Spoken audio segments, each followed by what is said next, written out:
see. I can't lose. No reality where I lose. Ever.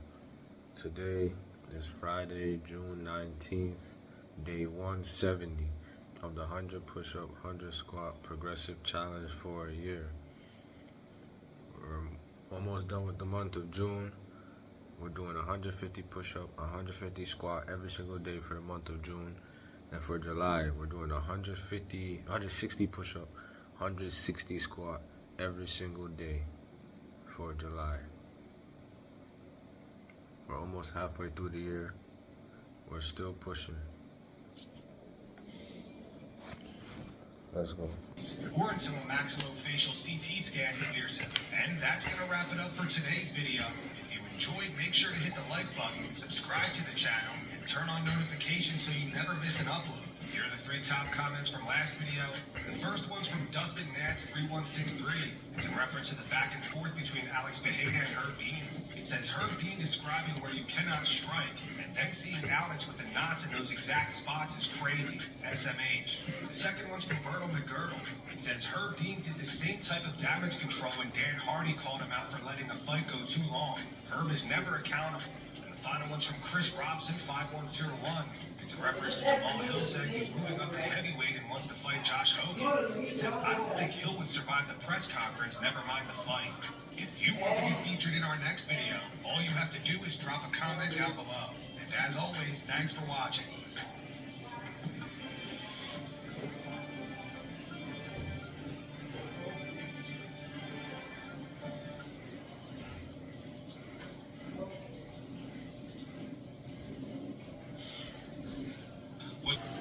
Said this is the first training camp of his career where he didn't skip a single day of training. Come on now, dog. Now, you read between the lines on that. This guy, he spent his entire career skipping days of training and still knocking people's heads off. And now that he was finally not locked in for the White House for his buddy Donald Trump, disciplined, doing everything right, shows up in the best shape of his career. If I had a dime for every time Eric's coach said, hey, this is the best shape I've ever been in for a fight camp, and then he shows up and he gets knocked out. If I had a dime for every time that I've heard that, I'd have about 70 cents. But yeah, he didn't skip a day of training, and he still got signed out on the White House lawn from the president. That is not a guy who needs to train harder. That is a guy whose body is now past the check. He's checked out. His body's checked out. It's time for him to check out of the UFC. Derek Lewis, go free.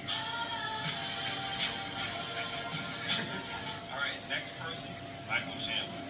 Okay, Michael Chandler is 2-6 in the UFC. 2 wins, 6 losses. Okay, he just got knocked out cold by Mauricio Ruby in the first round, which is his 4th straight loss. He's 40 years old.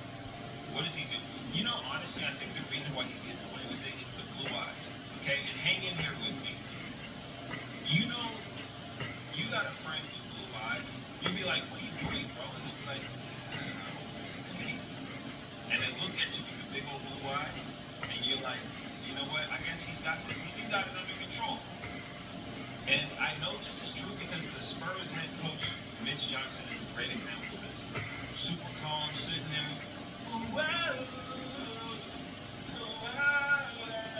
sitting there, looking like a pit bull.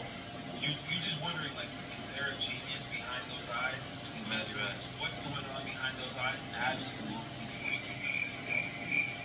He's just floating around UFC, pulling out of fights, losing fights, fluking fights, talk about moving lightweight, missing weight.